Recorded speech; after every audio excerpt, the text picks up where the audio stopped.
Repita outras vezes, viu, pastor? Que Deus use nesta manhã mais uma vez e que Deus o abençoe ricamente ao nosso coração.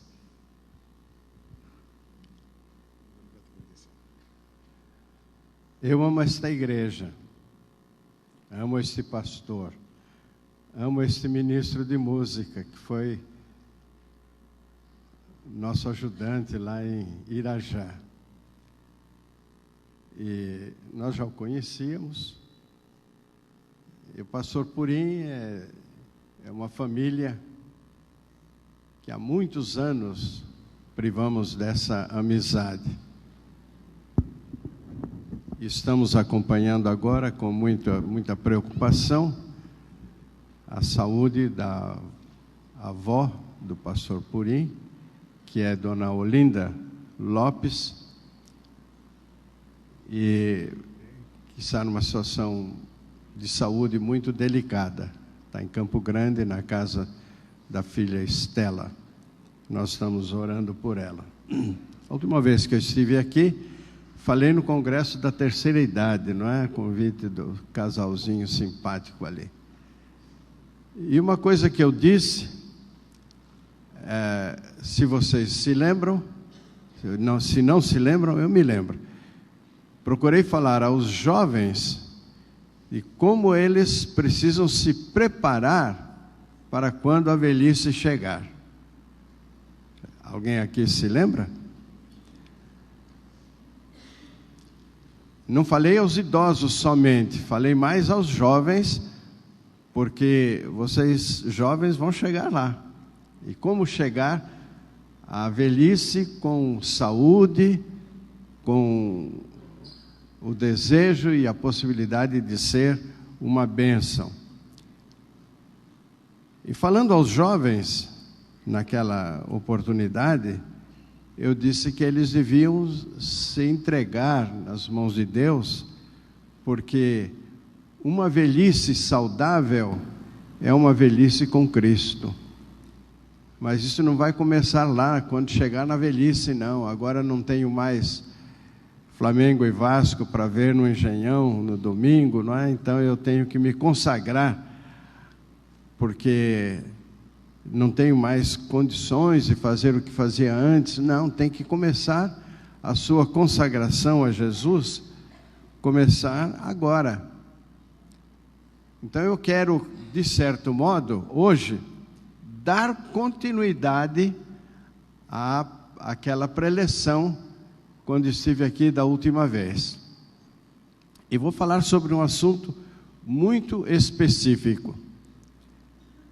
Havia combinado com o pastor João que eu falaria sobre mordomia, mas mordomia é um assunto muito amplo. Eu escolhi, dentro do assunto mordomia, falar sobre dízimo. Um assunto de que muita gente não gosta, muita gente, se soubesse que ia ser esse o assunto dessa manhã, talvez nem tivesse vindo ao culto.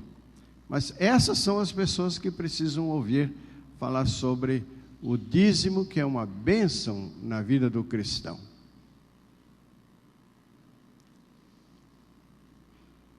Deixa eu fazer um intervalo aqui, fazer uma pergunta para vocês. Vocês sabem por que o Barack Obama veio ao Brasil? Sabe por que ele veio? Ele não fez segredo. Ele falou, só que o povo não prestou atenção. Ele veio ao Brasil porque os americanos estão sentindo que o petróleo dos países árabes está ficando cada vez mais difícil, mais caro. E eles não querem abrir mão do seu padrão de vida. Então eles estão interessados no nosso pré-sal. Estão interessados no Brasil como fornecedor alternativo de petróleo para eles. Esse é o principal objetivo. Há outros. E o Brasil, naturalmente, quer vender o seu petróleo, quer vender o seu biodiesel, quer vender seus produtos para os americanos, mas o interesse deles, ele não veio ao Brasil para saudar a primeira presidenta brasileira. Ele veio ao Brasil interessado em negócios, ou seja, capital, dinheiro. Nós estamos vivendo dentro de um regime capitalista, e um capitalismo cruel, um capitalismo sem alma, um capitalismo sem Deus. O capitalismo que está dominando o mundo, meus irmãos, é um capitalismo sem Deus, sem alma, sem amor. É um capitalismo selvagem. A riqueza do mundo está sendo concentrada cada dia nas mãos de menos pessoas. Cada vez menos pessoas têm mais, e cada vez mais pessoas têm menos. Quem é que está interessado em construir hospitais, escolas na África, nos países miseráveis da África, onde há fome, doenças? Quem é que está interessado nisso? O Brasil tem feito alguma coisa, mas, meus irmãos, o capital do mundo poderia saciar a fome da África, dos povos africanos. Mas quem tem, quer ter mais. Os que são ricos querem ter maior riqueza. Quem tem poder, quer ter mais poder. O desejo de poder, tanto na área da economia como na área da política, é um desejo insaciável. Não tenham dúvida. Então, o que nos resta, como crentes em Jesus, é termos uma visão bíblica, uma visão cristã, uma visão espiritual do mundo material, inclusive do dinheiro. O dinheiro que está em nossas mãos, meus irmãos, tem que ter um significado espiritual, tanto na gratidão a Deus por termos tido essa oportunidade de ganhar esse dinheiro, como na sabedoria que Deus nos dá para administrá-lo e investirmos para o futuro. Então, o único antídoto contra a avareza, a cobiça, é a prática da mordomia cristã, a compreensão de que os bens materiais têm um significado espiritual. Nós acabamos de cantar, não importam as circunstâncias, não importa o que a Petrobras, Barack Obama, Vale, não importa o que os grandes empreendimentos do mundo estão pensando e fazendo em relação ao capital selvagem, cruel que domina o mundo. Nós temos que nos prevenir, nós temos que ser fiéis a Deus e aplicar na nossa vida particular, na nossa vida financeira particular, familiar e individual, aplicar os princípios da palavra de Deus. Então, esse é meu assunto nesta manhã.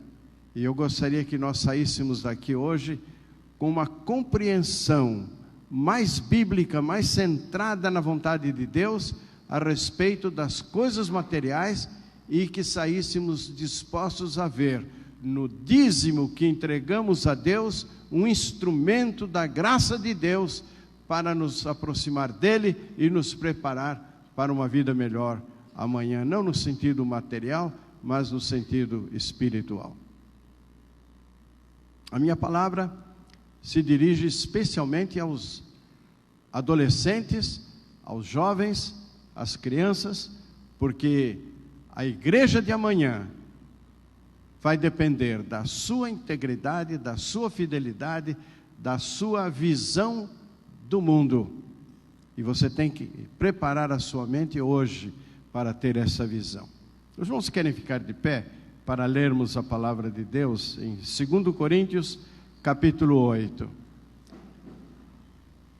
Cada vocábulo, cada palavra deste texto dá para se pregar uma mensagem. Preste atenção. Agora, irmãos, queremos que vocês tomem conhecimento da graça, preste atenção nesta palavra, a graça que Deus concedeu às igrejas da Macedônia. No meio da mais severa tribulação, a grande alegria e a extrema pobreza deles transbordaram em rica generosidade, pois dou testemunho de que eles deram tudo quanto podiam, e até além do que podiam, por iniciativa própria, voluntariamente.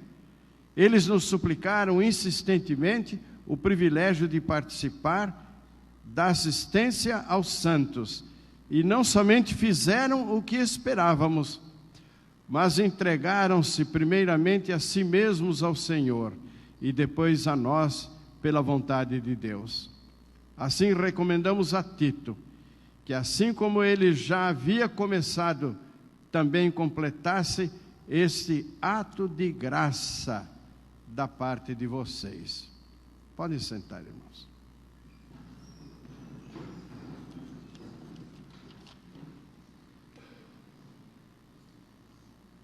Meus queridos irmãos, quero começar com uma advertência.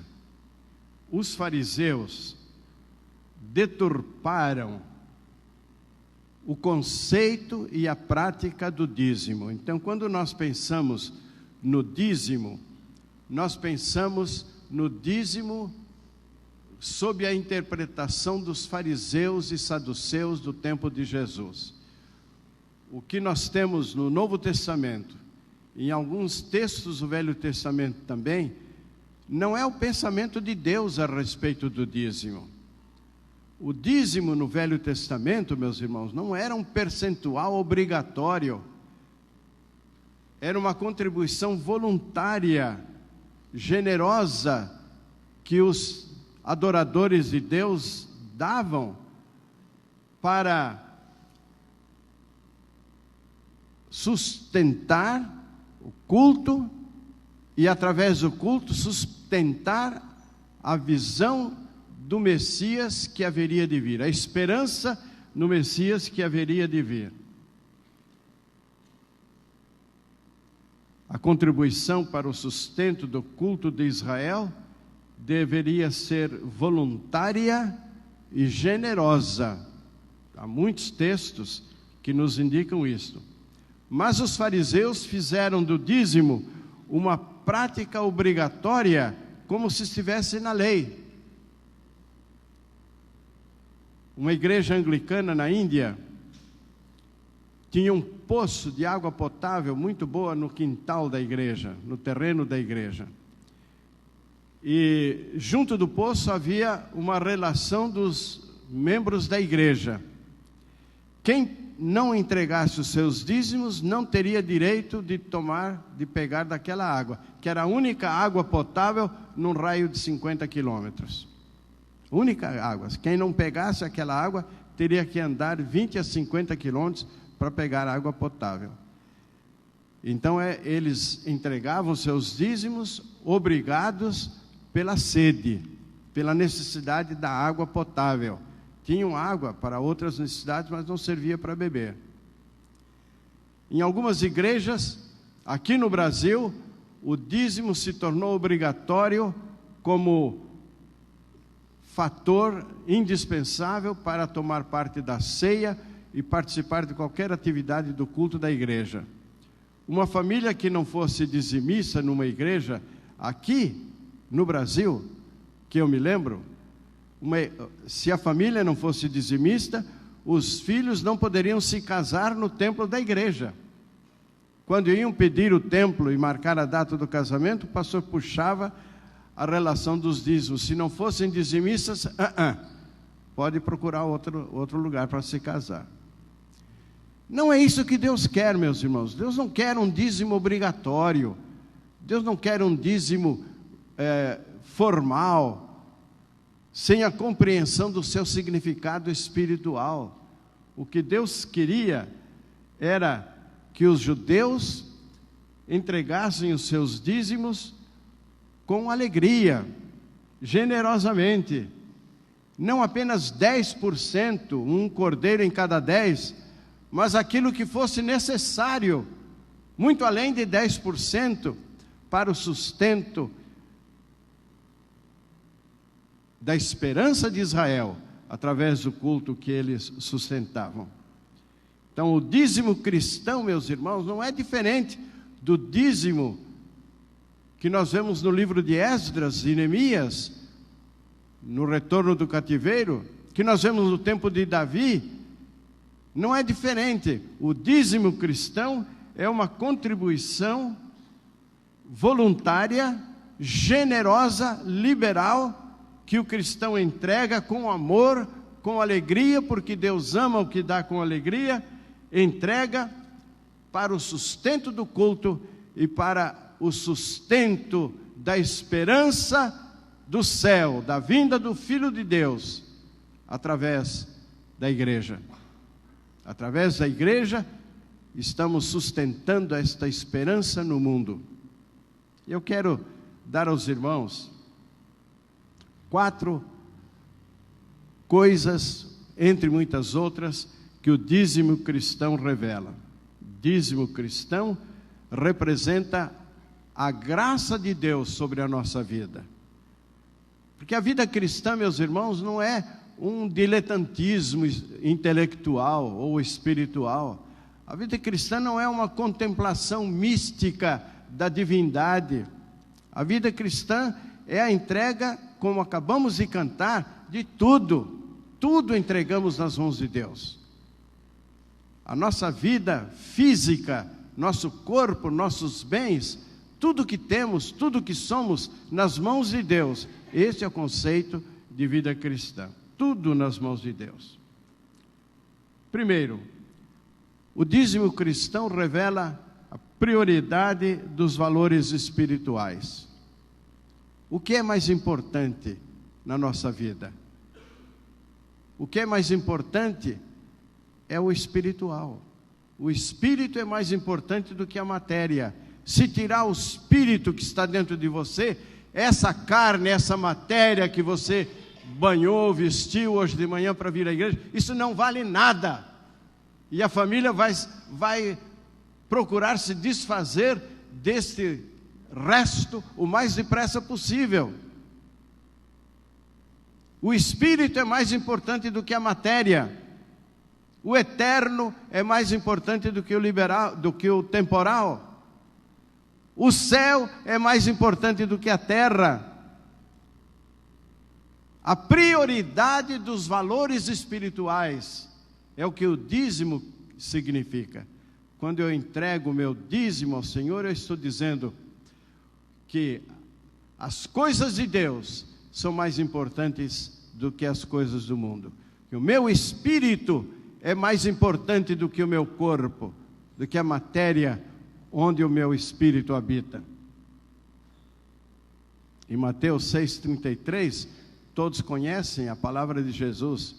Mas buscai primeiro o reino de Deus e a sua justiça, e todas estas coisas de que Jesus está falando, a roupa, a comida, o agasalho, todas estas coisas vos serão acrescentadas. A prioridade do cristão é o reino de Deus. Um pastor perguntou a um jovem universitário: o que você está estudando? E ele disse: engenharia. Muito bem, engenharia é uma bela carreira. E o que você vai fazer depois que se formar? Ele disse: eu vou estabelecer um escritório, vou fazer projetos, vou fazer obras, vou fazer muita coisa. E o pastor perguntou: e depois? Bem, depois que eu ganhar bastante dinheiro, aí vou me aposentar, vou comprar uma casa em Petrópolis, vou para lá com a minha família, vou me aposentar, vou ficar lá, gozando a minha aposentadoria. O pastor disse: e depois? Bom, depois o corpo fica velho e morre. O jovem pensou que o assunto tinha terminado, mas o pastor voltou a insistir: e depois? E depois? Depois da morte? O que você plantou? O que você cultivou? Que preparo você deu à sua alma, ao seu espírito, para o que vem depois? Que prioridade você está dando ao que vem depois? É isso que o seu dízimo significa, a prioridade dos valores espirituais. Segundo, o dízimo cristão revela a unidade da família. A família é abençoada quando o pai e a mãe são dizimistas. Os filhos estão vendo em que é que os pais acreditam, a que eles dão valor. Nossos filhos são observadores, e eles sabem que aquilo onde aplicamos o nosso dinheiro é aquilo que damos valor. E se nós aplicamos o nosso dinheiro no reino de Deus, então o reino de Deus é importante para eles. Mas se os pais não são dizimistas, não colocam o reino de Deus e a sua justiça em primeiro lugar, não dão prioridade aos valores espirituais, seus filhos vão crescer pensando que as coisas materiais são as mais importantes. Eles não vão crescer cultivando a espiritualidade do reino de Deus. Em Neemias capítulo 12, versículo 43, nós temos uma declaração muito importante, muito interessante. Se tiver a sua Bíblia aí, achar rápido. Neemias vem depois de Esdras e antes de Esther. E naquele dia, contentes como estavam, ofereceram grandes sacrifícios, pois Deus os enchera de grande alegria.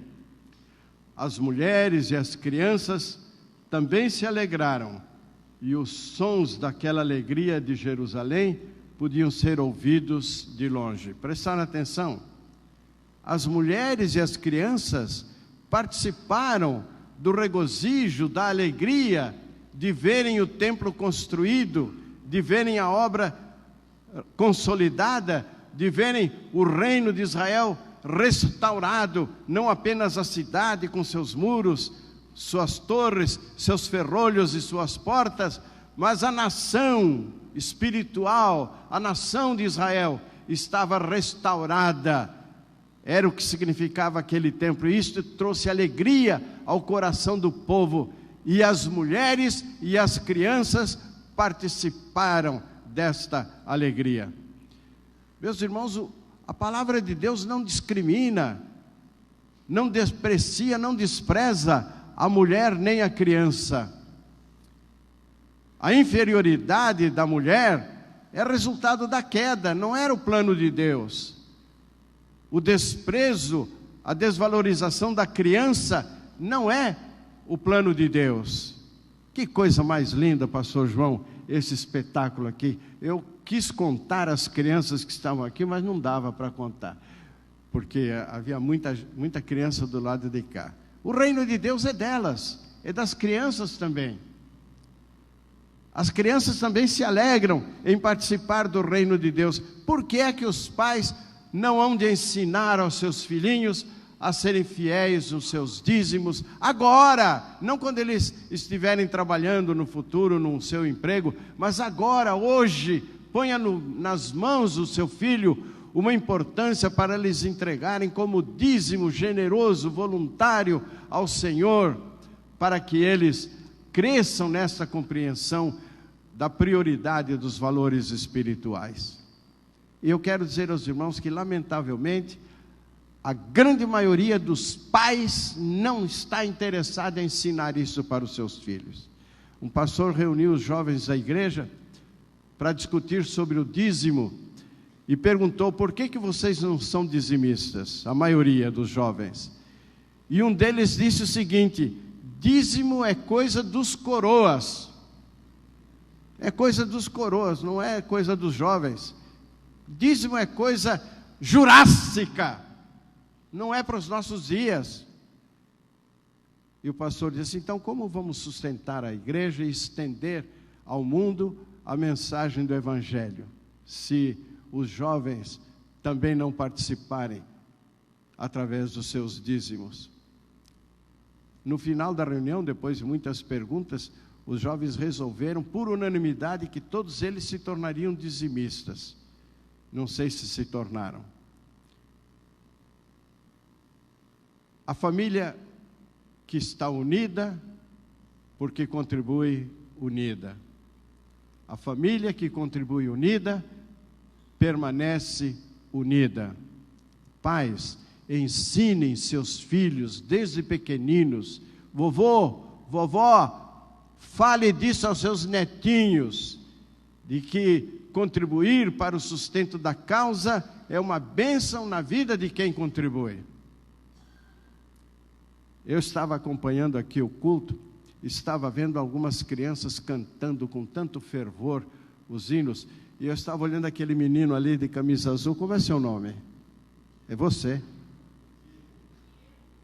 Diego, cantando com entusiasmo. Eu gostei de ver, Diego. Que Deus abençoe, você continue valorizando a música cristã, louvando a Deus. Ele estava cantando com entusiasmo, não estava prestando atenção em redor, não, estava cantando com a alma.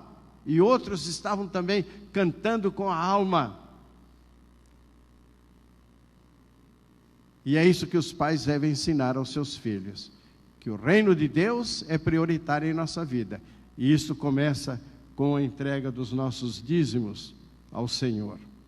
Como esperar que os filhos valorizem a igreja e os seus valores, se os pais não demonstram valorizar a igreja através dos seus dízimos? A maioria dos crentes que não são dizimistas, irmãos, não é por uma opção espiritual, é porque a sua vida financeira está desorganizada. Eles não sabem onde começa, onde termina o orçamento familiar. E então, por causa da desorganização da vida familiar, eles não se tornam dizimistas, porque às vezes nem sabem quanto estão ganhando. Mas justamente aí entra a bênção do dízimo na vida da família. Para controlar os seus ganhos, a família controla os seus ganhos para saber quanto será o seu dízimo, e isso vai ser uma bênção na vida da família. Deixa eu contar uma historinha para os irmãos. Duas irmãs, uma era com seu marido fiel dizimista, a outra não. E as duas eram da mesma igreja. E um dia, uma delas apareceu na igreja com a blusa toda amarfanhada, amarrotada. E quando ela chegou perto da irmã, veio uma diaconisa muito sábia, uma conselheira, olhou e disse: mas que diferença? E a jovem que estava com a blusa amarrotada disse: é que cortaram a luz lá em casa por falta de pagamento, cortaram a luz na sexta-feira, não trabalham no sábado, só segunda-feira, e eu não tive como passar a minha blusa, por isso estou aqui com a blusa amarfanhada. E aquela diaconisa, sabendo que aquela senhora jovem não era dizimista, nem ela nem seu marido, mas que a irmã dela e o marido eram bons, fiéis dizimistas, essa diaconisa disse assim: que coisa interessante, o dízimo do cristão fiel nunca é amarfanhado, nunca é um dízimo amarrotado. Comece a ser dizimista e vocês não vão atrasar mais a conta da luz, e você nunca mais vai ter que vir amarfanhada para a igreja, amarrotada, com a blusa amarrotada para a igreja. Aquela jovem ficou com muita raiva da diaconisa e foi para casa, conversou com o marido e disse: olha, a partir desse mês, só para ver no que dá, eu vou começar a dar o dízimo do meu salário, e você também. E sabe o que aconteceu? Nunca mais tiveram cartão de crédito furado, nunca mais tiveram que entrar no cheque especial, nunca mais deixaram de pagar as suas contas, porque o dízimo é uma bênção para a organização econômica da família. Através desta organização, da metodização das finanças da família, Deus abençoa a família. E o crente dizimista nunca é amarfanhado. Não deixe o diabo amarfanhar o seu dízimo. Seja fiel ao Senhor.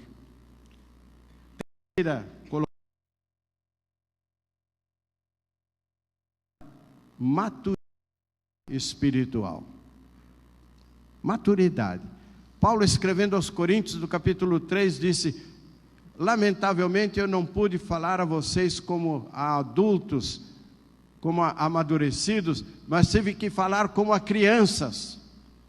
Os crentes de Corinto não estavam nem aí para as necessidades do sustento da obra missionária. Paulo tinha que fazer tendas, tinha que fabricar tendas com Priscila e Áquila para se sustentar, para poder pregar o evangelho em Corinto, porque a igreja de Corinto não se interessava pelo sustento dos missionários.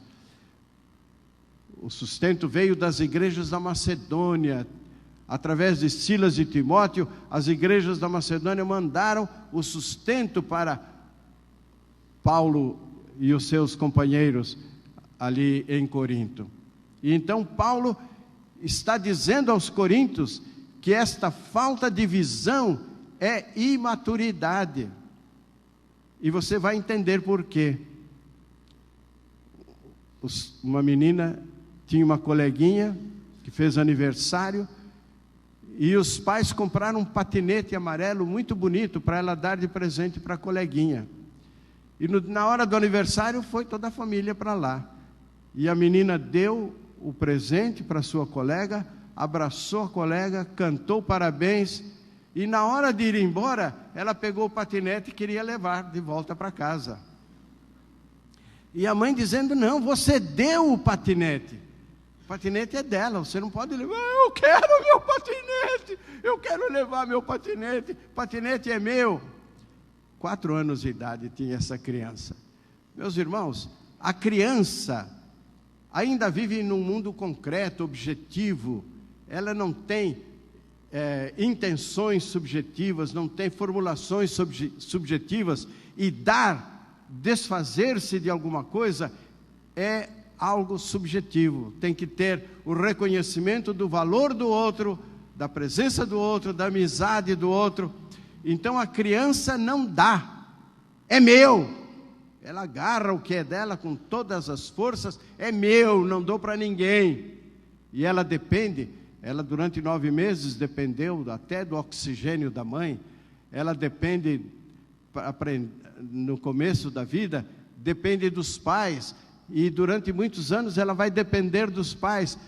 E há crentes na igreja que são imaturos, que nunca saíram da infância espiritual. Nunca aprenderam a dar, a se desfazer de algum bem seu, de uma parte dos seus bens, para o sustento da obra do Senhor. Isso é imaturidade. É através da nossa generosa contribuição, através da nossa contribuição voluntária, da nossa contribuição de coração para a igreja, que nós amadurecemos espiritualmente. O problema de muitos crentes que não são dizimistas é este: imaturidade espiritual. Ainda estão na infância, ainda não aprenderam que dar é melhor do que receber. Eles chegam à igreja, eles querem beber a água geladinha do bebedouro. Aliás, é aqui, não é? Querem beber água gelada no bebedouro. Não estão querendo nem saber quem pagou a conta de luz, de energia, para que ele possa beber uma água geladinha.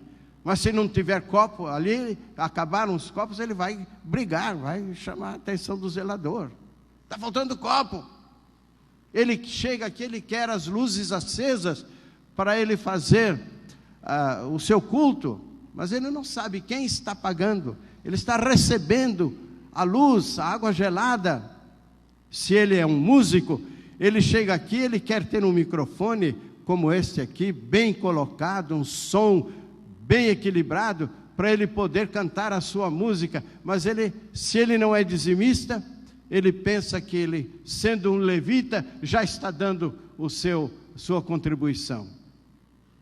Que louvor, que adoração pode prestar um musicista ao Senhor, se ele não demonstra amar ao Senhor através dos seus dízimos fiéis?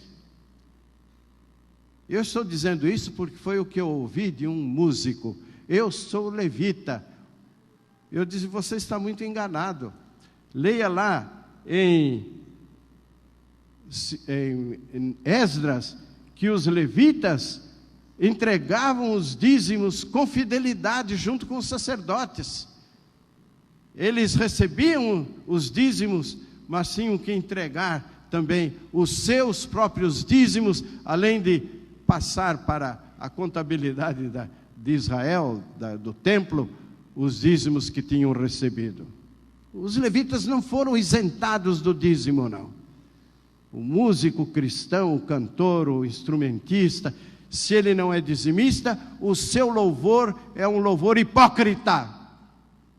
Não é um louvor do coração. Ele não está demonstrando com a sua vida, com a sua contribuição generosa para os interesses da igreja, ele não está demonstrando maturidade cristã no seu louvor. E em quarto e último lugar, meus irmãos, o dízimo cristão revela esperança. Como eu gosto desse aspecto da mordomia cristã, da mordomia do cristão. Esperança. A esperança da vida eterna. Nós não estamos entregando nossos dízimos apenas para manter a igreja limpa, para comprar uma nova propriedade. Nós estamos fazendo tudo isto, mas estamos olhando lá para frente, estamos olhando para o futuro, estamos olhando para aquele dia, quando diante do trono e do Cordeiro estará uma multidão de todos os povos e todas as raças e línguas do mundo, como lemos em Apocalipse, no capítulo 7. Apocalipse, capítulo 7. Onde é, Falcão? Apocalipse é o último livro da Bíblia. Está custando achar. Está aqui o papelzinho. Apocalipse, capítulo 7. Abra a sua Bíblia. Agora eu quero que você abra a sua Bíblia. Veja onde vai parar na eternidade o dízimo que você entrega hoje voluntariamente, generosamente. Versículo 9. Apocalipse 7, 9. Depois disso olhei, e diante de mim estava uma grande multidão que ninguém podia contar, de todas as nações, tribos, povos e línguas, em pé diante do trono e do Cordeiro, com vestes brancas e segurando palmas, e clamavam em alta voz. Leiam.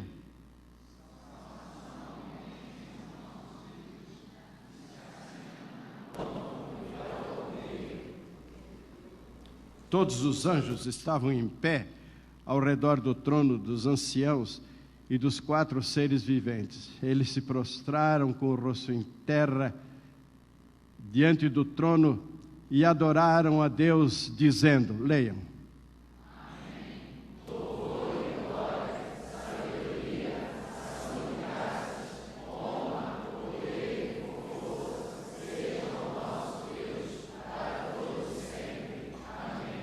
Então um dos anciãos me perguntou, quem são esses que estão de vestidos brancos? De onde vieram? Respondi, Senhor, tu sabes. E ele me disse, esses são os que vieram da grande tribulação, e lavaram as suas vestes, e as alvejaram no sangue do Cordeiro. Então, meu querido irmão, o seu dízimo vai contribuir para que esta multidão esteja lá. Por que é que havia essas multidões de todas as nações diante do trono do Cordeiro? Porque alguém foi fiel nos seus dízimos para sustentar a obra missionária no mundo inteiro, para que o Evangelho fosse pregado. Quando eu estou falando em dízimo, estou falando no dízimo cristão, a oferta generosa que vai muito além dos 10%, e abrange a oferta para missões também. Pergunta a essa multidão, de todas as nações, raças, tribos e línguas, por que vocês vieram aqui? Meus irmãos, a resposta é missões. A resposta é muitos milhões de cristãos foram fiéis em sustentar a obra missionária para que o Evangelho chegasse a nós e nós pudéssemos estar aqui diante do trono e do Cordeiro. Vai haver alguma participação lá, naquela multidão, do seu esforço, do seu trabalho pessoal, através dos seus dízimos? Você vai reconhecer naquela multidão parte do seu esforço enquanto você estava aqui na terra? Meus irmãos, o cristão que não é dizimista, ele não fala a linguagem do céu, ele não entende a linguagem do céu. O céu é alheio, está isolado da sua experiência, porque ele não está olhando para o fim, para onde finalmente irão as suas contribuições generosas para a causa de Deus. Vamos continuar a leitura? Por isso estão diante do trono do Cordeiro, e o servem de dia e de noite em seu santuário. Serviram aqui na terra e agora continuam a servir no céu. E aquele que está sentado no trono estenderá sobre eles o seu tabernáculo. Leiam. Nunca mais terão fome, nunca mais terão sede, não os afligirá o sol, nem qualquer calor abrasador. Continuem. Pois o Cordeiro que está no trono será o seu pastor, ele os guiará às fontes e Deus enxugará de seus olhos toda a lágrima. Amém. Veja para onde vai o seu dízimo. O dízimo, meus irmãos, não é uma questão de 10% do salário, não. O dízimo é a contribuição que parte do coração generoso, voluntário do crente, para que o Evangelho de Jesus alcance o mundo inteiro e as multidões possam estar na glória, honrando e glorificando a Deus. Se os irmãos quiserem ter mais informações sobre o dízimo, eu tenho só 10 exemplares desse livro, mas eu vou estar ali fora e posso passar à mão dos irmãos este livro, Princípios Bíblicos do Dízimo Cristão. Eu escrevi 7 livros sobre mordomia, e eu considero esse livro o mais prático e objetivo bíblico sobre o dízimo cristão. Aí vai então o meu apelo. Adolescente, quantos adolescentes aqui, que maravilha. Jovem, quantos jovens? O dízimo é uma graça para todos, crianças, jovens, adultos, idosos, trabalhadores, aposentados. O dízimo é uma graça que Deus quer dar a todos, a graça de participar no sustento e na expansão do seu reino. Isso é graça. Então, meus irmãos, dízimo é graça. Era no Velho Testamento e continua sendo agora na igreja. A graça de Deus seja sobre vós. Amém.